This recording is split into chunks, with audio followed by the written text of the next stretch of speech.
السلام علیکم ناظرین، میں ہوں ڈاکٹر عبدالجبار خان اور آپ یوٹیوب دیکھ رہے ہیں۔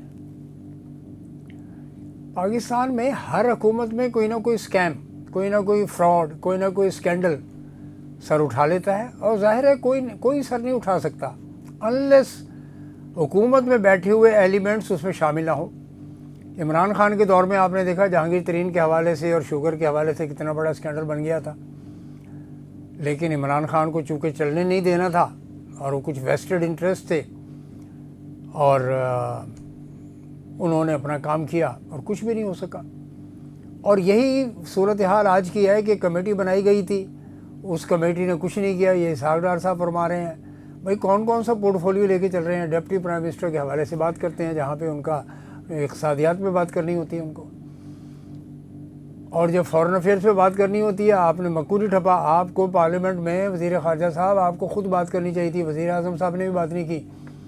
ہندوستان کیا آپ کا سگا لگتا ہے کیا؟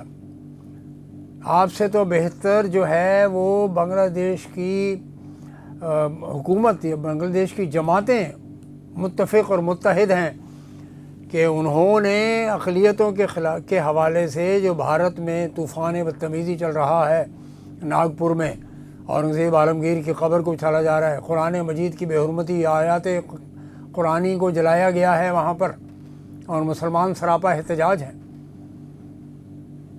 وہ پروٹیسٹ کر رہے ہیں، اور جواب اس کا او آئی سی سے رابطہ کون کر رہا ہے؟ جماعت اسلامی آف بنگلہ دیش، جو کہ ڈاکٹر یونس کے اس وقت ساتھی ہیں، ڈاکٹر یونس کی حکومت کے ساتھی ہیں اس وقت۔ وہ اعتراض کر رہے ہیں، اور پاکستان کے لوگ جو ہیں، پاکستان کے عوام کو مطمئن کرنے کے لیے حکومت نے ابھی تک کوئی اقدام نہیں کیا ہے۔ بدنام تو ویسے بھی ہے پاکستان کہ جی ہماری ایجنسی یہ کر رہی ہیں ہندوستان میں، اور یہ کر رہی ہیں، وہاں پہ آگ لگی ہوئی ہے اور صحیح طریقے سے لگی ہوئی ہے۔ وہ اورنگزیب عالمگیر کی قبر کو ختم کرنا چاہتے ہیں، اور وہاں پہ کہتے ہیں جی شیوا جی کا مندر ہوگا اور یہ ہوگا وہ ہوگا، پتہ نہیں کیا شابنات وغیرہ، ان کی میتھولوجی کو معاملہ ہے۔ تو یہ ہے پاکستان کی وزارت خارجہ۔ کل انہوں نے چینی کے اوپر بیان دے دیا، یہ کمیٹی رانا تنویر حسین، یہ رانا تنویر حسین صاحب کون ہیں؟ یہ فیڈرل ایجوکیشن کے منسٹر تھے 2 سال پہلے، انٹرم گورنمنٹ جیسے شروع ہوئی ہے شہباز شریف صاحب کی کیبنٹ میں۔ یہ چونکہ گوجرانوالہ سے 2 سیٹیں نکالتے ہیں تو مسلم لیگ کی ناک کا بال ہیں وہ۔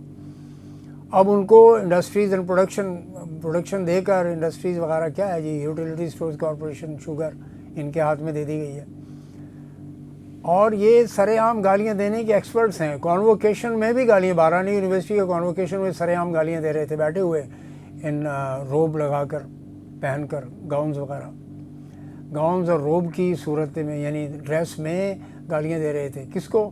وہ جی وائس چانسلر کو، تو کدھر سے رانا نکلا ہے، آگے بہن کی گالی۔ تو جناب علی ان کے ہاتھ میں اب دے دیا گیا شوگر کا معاملہ۔ شوگر کہاں سے کہاں پہنچ گئی ہے، 174، 170، 174، اور کوئی 180 میں بھی ڈانگ ٹپا دیتا ہے، اپنا کام کر لیتا ہے۔ چوڑیا بازار، اکبری منڈی لاہور، یہ جا کر دیکھ لیں آپ کیا صورتحال ہے۔ راجہ بازار میں جا کر چیک کریں، پنڈی میں، پشاور میں بھی چیک کریں، کوئٹہ میں بھی۔ تو پورے ملک میں یہ جو شوگر کا مافیا ہے یہ برسر اقتدار ہے۔ اس میں پریزیڈنٹ آصف علی زرداری کی کتنی شوگر ملے ہیں، آج تک کسی نے ہاتھ نہیں ڈالا۔ خود شوگر ملز ایسوسی ایشن کے اندر جو ہے وہ، چونکہ سیٹھوں کا وہ کارٹل ہے، کمپٹیشن کمیشن آف پاکستان ایک کمزور ادارہ بن گیا ہے، جس کو پہلے مونوپولی کمیشن کہتے تھے، اور اس کی پرفارمنس عوام جانتے ہیں اچھی طرح سے۔ تو یہ پورا کا پورا جو سیٹ اپ ہے ان کا، led by Shahbaz Sharif and company, یہ پورا کا پورا دیکھیں آپ، اس کے پیچھے کتنی کرپشن ہے، اس پر کبھی کسی نے بات نہیں کی۔ ایف آئی اے میں ہاتھ نہیں ڈالے گی کہ ایف آئی اے کے ان صاحب کو اب انہوں نے ایکٹنگ چارج دے دیا ہے سائبر ونگ کا، جنہوں نے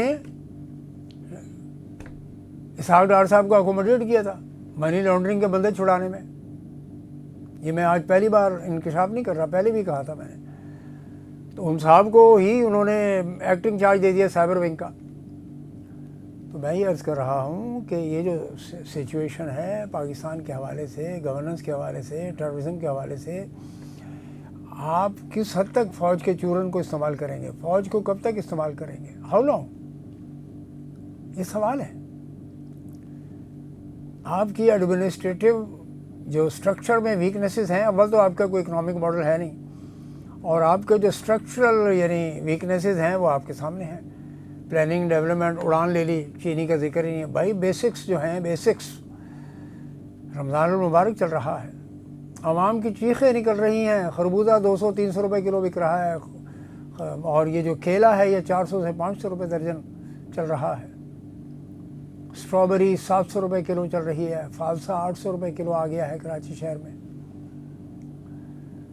تو یہ سچویشن ہے جس پر کہتے یہ ہیں کہ ہم مائنس میں جا چکے ہیں in terms of the CPI consumer price index میں. کنزیومر پرائس انڈیکس ناظرین یہ جو صارفین کا جو قیمتوں کا انڈیکس ہوتا ہے اس کو کہتے ہیں. That is prepared by the federal bureau of statistics, state bank بھی بناتا ہے. تو جناب یہ سیکورٹی میٹنگ ہو چکی ہوئی ہے, آپ نے تمام خبریں پڑھ لی ہیں اور دیکھ لی ہیں, اور اس میں جو نوٹیفیکیشن یہ جو پریس ریلیز سمجھ لیں یا بعد میں جو اعلامیہ جاری کیا گیا ہے, دوران پریزنٹیشن و تقاریر آرم فورسز کی طرف سے کہا گیا کہ افغانستان, ایران کے کچھ ایلیمنٹ اور بلوچستان میں انڈیا وغیرہ کا بہت بڑا ہاتھ ہے, لیکن یہ اعلامیہ میں دبا کے آنا چاہیے اور اس کو ہیمر کرنا چاہیے پاکستان کی گورنمنٹ کو. لیکن چونکہ فارن آفس کے اندر بابو بیٹھے ہوئے ہیں, یا پھر یہ جو صاحب ہے ڈپٹی پرائم منسٹر, یہ the full fledged foreign minister, he enjoys the entire power. وہ شولڈر ٹو شولڈر لے کے چل رہے ہیں شہباز شریف کے ساتھ. اور اکنامک کنڈیشنز پاکستان کی کیا ہیں, that you know it very well. Eid کے بعد سننے میں آیا کہ جی وہ کوئی تحریک چلانے کا ارادہ رکھتی ہے opposition. Let see what happens. بالکل ان کا حق ہے, عمران خان کی پارٹی کا حق ہے کہ وہ احتجاج کرے, محمود اعجازی اور جماعت اسلامی مل جائیں تو زیادہ اچھا ہوگا تاکہ پریشر اچھا پڑے. 23 مارچ کو امریکہ میں, کینیڈا, آسٹریلیا وغیرہ میں خالصتان تحریک کا بہت بڑا ریفرینڈم ہونے جا رہا ہے. خالصتان تحریک کیا ہے؟ وہ انڈین پنجاب کو کہتے ہیں جی خالصتان بن کے رہے گا, بٹ کے رہے گا ہندوستان اور بن کے رہے گا خالصتان. یہ وہی نعرہ ہے جو کہ 1947 میں مسلمان لگایا کرتے تھے, 2 نیشن تھیوری کے تحت, 2 قومی نظریے کے تحت. تو جناب یہ وہاں پر انڈیا میں زبردست آگ لگی ہوئی ہے. وہ اورنگزیب عالمگیر, مغل بادشاہ, مسلمان بادشاہ, ان کی قبر کو نکالنا چاہتے ہیں, ہٹانا چاہتے ہیں, وہاں سے ریموو کرنا چاہتے ہیں. سو مچ سو کہ وہاں کے چیف منسٹر نے ہی بیان دے دیا ہے کہ جی اس خبر کی ضرورت نہیں ہے یہاں پر. وہی رام مندر کی جو بابری مسجد کا جو ایشو تھا, ایودھیا مسجد, ایودھیا مندر وغیرہ, اس کے پیٹرن پہ اس کو لے کر چلنا چاہتے ہیں. مسلمان ظاہر ہے بڑا زبردست احتجاج کر رہے ہیں, اور اس احتجاج کو لیڈ کون کر رہا ہے؟ کوئی نہیں, وہیں کے لوگ, لوکل لیڈرشپ ہے. باقی مسلمان چونکہ کمزور ہیں وہاں پر, وہ بول نہیں سکتے. اس کے ہندو مہا سبھائی, VHP اور RSS کی فیملی ہے یہ ساری کی ساری, خود مودی.